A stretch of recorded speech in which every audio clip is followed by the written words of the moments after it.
تو اہل اللہ نے لکھا ہے کہ بیوی میں 4 صفتیں ضرور ہونی چاہیے۔ پہلی صفت اس کے چہرے پر حیا ہو۔ حیا کے بغیر تو عورت کا تصور بیکار ہے۔ عورت اور حیا دونوں لازم ملزوم ہے۔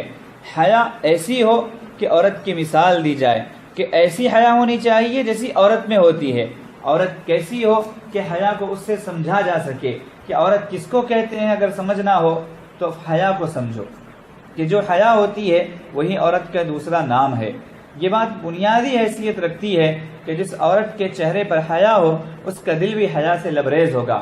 عورت کے چہرے پر حیا ہونے کی علامت یہ ہوتی ہے کہ اس کی نگاہیں کبھی نیچے سے اوپر نہیں ہوتی، اس کے چہرے پر بیجا مسکراہٹ نہیں آتی، وہ کھلکھلا کر نہیں ہنستی، وہ ادھر ادھر نہیں دیکھتی۔ یہ چہرے پر حیا کی علامت ہوتی ہے۔ مثل مشہور ہے، چہرہ انسان کے دل کا آئینہ ہوتا ہے۔ حضرت ابوبکر صدیق رضی اللہ عنہ فرماتے ہیں کہ مردوں میں بھی حیا بہتر ہے مگر عورت میں بہترین ہے، سب سے اچھی چیز ہے۔ دوسری صفت فرمائی کہ جس کی زبان میں شیرینی ہو، یعنی جو بولے تو کانوں میں رس گھولے، لیکن صرف یہ شوہر کے لیے، ہر کسی کے لیے نہیں۔ صفت یہ ہونی چاہیے کہ عورت کی زبان سے بات سنے تو مرد کا جی خوش ہو جائے۔ یہ نہیں کہ ہمیشہ خاوند کو جلی کٹی سناتی رہے، یہ بچوں کو بات بات پر چھڑکتی رہے۔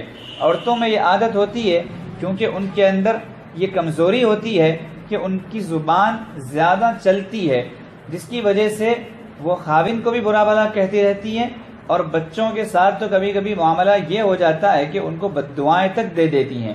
حضرت شیخ الحدیث مولانا زکریا صاحب رحمۃ اللہ علیہ لکھتے ہیں کہ عورتیں اکثر اپنے بچوں کو بددعائیں دیتی ہیں۔ اللہ رب العزت کے دربار میں کبھی کبھی کوئی گھڑی ایسی ہوتی ہے کہ اس میں جو مانگو وہ مل جاتا ہے، جو مانگو وہ قبول ہو جاتا ہے۔ تو اب کسی عورت نے غصے میں آ کے کسی ماں نے اپنے بچے کو کہہ دیا کہ جا مر جا، اور اگر وہ بات قبول ہو گئی اور کھڑی جوانی میں بچے کا انتقال ہو گیا، یا جب امیدوں کا سہارا بن رہا تھا اس وقت وہ ساتھ چھوڑ کے چلا گیا، تو پھر ہمیشہ اپنے آپ کو کوستی رہتی ہیں۔ تو اس سے بہتر یہ ہے کہ آپ علیہ الصلوۃ والسلام کی جو حدیث مبارکہ کا ٹکڑا ہے کہ آپ نے فرمایا املک علیک لسانک، اپنی زبان کو قابو میں رکھو، اس کو پیش نظر رکھیں اور ہمیشہ اپنی زبان کا صحیح استعمال کریں۔ پہلے تولیں پھر بولیں، ایسا نہیں کہ پہلے بولیں پھر سوچیں۔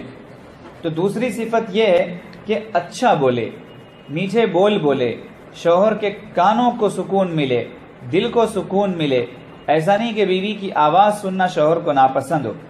تیسری صفت یہ ہے کہ اس کے دل میں نیکی ہو، دل میں تقویٰ ہو، ایسا نہیں کہ دل میں کوئی غیر ہو، دل کسی غیر کی طرف مائل ہو، دل میں گناہ بھرے ہوئے ہوں، گناہوں کی سیاہی سے دل کالا ہو چکا ہو، دل خواہشات نفسانی کی طرف مائل ہو، ایسا نہیں ہونا چاہیے۔ دل میں نیکی تقویٰ ہونا چاہیے۔ چوتھی صفت یہ ہے کہ اس کے ہاتھ کام کاج میں مصروف رہے، یہ خوبیاں ہونی چاہیے۔ وہ عورت کہلانے کے قابل نہیں ہوتی جس کو کام کاج سے واسطہ نہیں ہوتا۔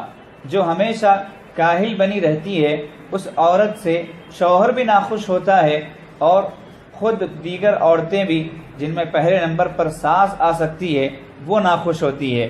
تو عورت کی خوبی یہ بتائی گئی کہ بھئی کام کاج میں ہاتھ مصروف ہونے چاہیے۔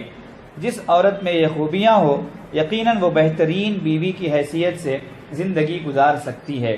پہلی بات کیا بتائی کہ چہرے پر حیا ہو، دوسری بات بتائی کہ جو زبان کھولے تو کانوں میں رز کھولے، اور تیسری بات یہ بتائی کہ اس کا دل نیکی سے بھرا ہوا ہو، اور چوتھی بات یہ بتائی کہ اس کے ہاتھ کام کاج میں مصروف ہوں۔